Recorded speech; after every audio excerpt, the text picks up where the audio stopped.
This is my SCAR 17S. Let's talk about it. If you're new to the channel, go ahead and hit that subscribe button. We have tons of awesome videos coming out that you won't want to miss. If you haven't already, check out my Arsenal video. Link is in the description below. Now, for the pièce de résistance, the SCAR 17S. I just picked this gun up a little over a month ago. This is one of my holy grail must-haves, and I finally got it. Today, I want to get into what I love about it, what is a little bit questionable, performance, kind of the ins and outs, so you could check it out if you're thinking about buying one. Let's get into it. First off, would you just look at it?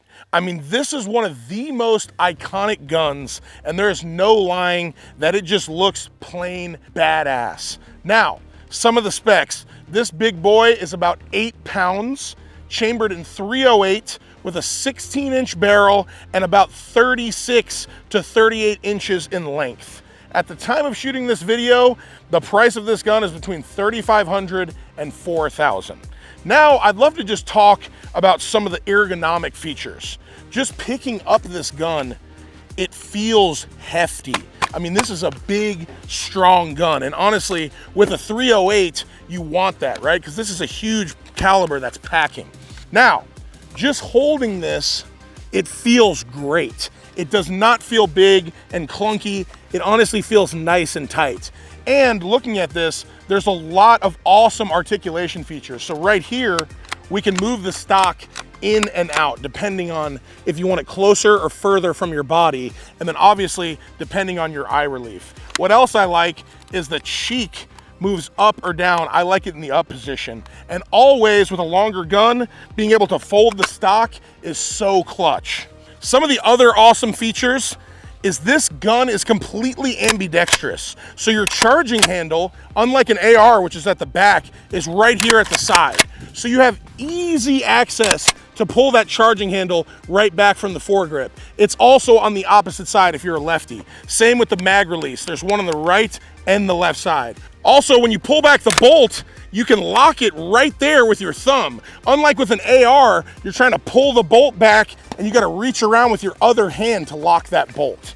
Some other really cool features is the Picatinny rail runs the whole length of the gun. So you have a variety of different optics that you can put on the front and the back of this baby. It has iron sights that flip up on the front and the back. It has Picatinny rails on the side and the bottom. All right, let's run a few rounds for this puppy and check out recoil.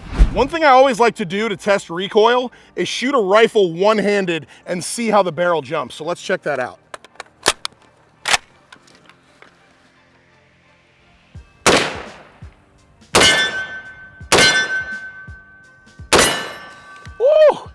I mean, it takes a little bit of muscle to hold this baby up, but honestly, not too bad, right? So I know if I can handle the gun with one hand in a .308 caliber with an 8-pound gun, this thing is a machine. Now, check this out. What I'm gonna do, this is awful technique, I'm gonna hold the stock away from my arm. Let's see the force that it puts back into my arm and how that relates to my body. I know I got a little extra fat, so maybe there might be a little jiggle. NSFW.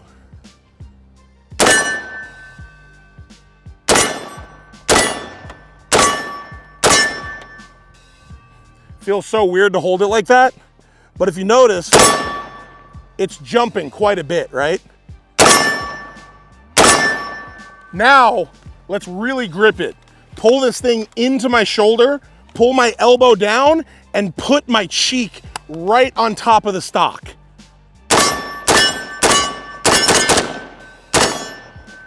Look at the difference. But honestly, I am insanely impressed with such a huge round, how well this baby performs. Just where the ejection port is, it's down low compared to an AR. And like I said, with that bolt being right here, it's just nice and kind of centered and equally balanced in the middle of this gun. So it shoots, honestly, extremely well. Obviously not as smooth as a .223, but compared to an AR-10, this thing is butter. And I'll actually be comparing this to an AR-10 directly in the next video, so stay tuned for that. So I want to give y'all a first-person view of how this gun performs. Just kind of the maneuverability, how you handle it, how it feels while you shoot it. All right, let's cycle a few mags, and then I'm gonna maneuver around through these trees, shoot some targets. The first thing I want to show y'all, so right now my bolt is closed. I can just pull this back and then press right here, and now my bolt is locked open.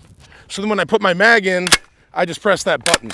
That's awesome. On an AR-15, that is always such a pain in the ass. So let's do that right now.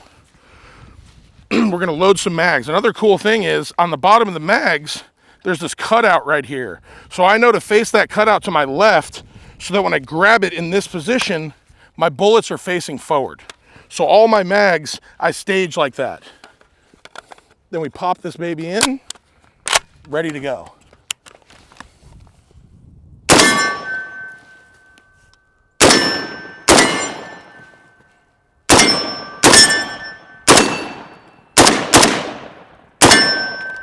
God, that feels so good. Now I'm gonna kind of walk with it a little bit.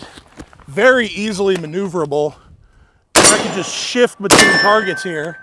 Let me go for these little poppers. Wow, that is so smooth. So your mag release is right here on both sides. Let it go, pop in another.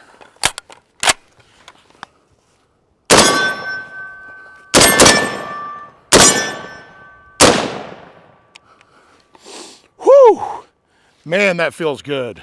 Very mobile for this big of a gun. Let's just give it one more go. I can't help it. Let me screw up this window here. Ah, man, such a fun gun. Really, really nice. Just the angle of this handle, how I'm switching from the foregrip right back here to the mag release, to the bolt release. And then you have your bolt right there. So easy. I love it. All right, let's talk a little bit about accessories. So first, let's talk optic. I went with the Trijicon VCOG.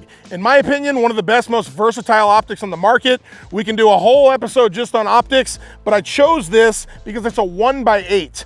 As you've seen, this is a beautiful assault rifle. It works in close quarters, up close, it's maneuverable, but this SCAR is also nasty at range. Now, I literally just put this optic, mounted it on the gun, haven't sighted it in. It's damn near dead accurate, but I haven't taken it to distance yet because I really want to sight this in before I do. Another couple things I put on here is a Magpul bipod. I like that because, yeah, I want to shoot at distance. I also put on the Magpul foregrip so I can shoot both short range and long range. Also, I got a Magpul sling. It just clips on right here to the sling rings mounted on the side of the gun. Now, let's get into a few things that were a little iffy for me. First off, when you're paying $4,000 for a gun, I shouldn't have to upgrade parts on it. I personally feel that way. The grip that this came with was not up to par. It was just plastic, it was rough, it hurt my hand. So I went with a Magpul grip, so much better, more ergonomic. It's rubber instead of that hard plastic. Now, one of my biggest complaints about this gun is the lower receiver is made out of poly. It's not made out of aluminum. The upper is all aluminum. The barrel is steel. But like, honestly, $4,000 gun, and this is made out of poly. When I took off the grip, the plastic on the inside of the gun got stripped, so I couldn't put a screw all the way through it. But there is a little cutout right on the side of the upper that you can put a nut in there, and then you can tighten down the grip. But honestly, it was a big hassle. I had to run to Home Depot multiple times. I should have just looked up a video, but it should not be that hard. It should come with a nice grip. And then for the lower receiver, I looked up aluminum ones. They're like $400 or $500. Why do I want to spend that after I've already spent $4,000? Another thing that's just a bit of a problem, but honestly, a lot of guns are like this, is the SCAR mags are proprietary. This is an AR-10 mag. This is gonna work on any AR-10. It does not fit in the SCAR, of course. You have to use the SCAR mags, which is okay, but you just have to know, when you're buying this FN, you have to buy a bunch of FN mags to go with it as well.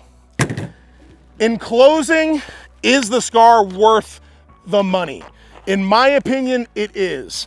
But Can you buy, 2 to 4, maybe more guns depending on what you're purchasing with that amount of money? Yes, but this to me is like the Bentley of guns, at least that just come pre-manufactured off the shelf.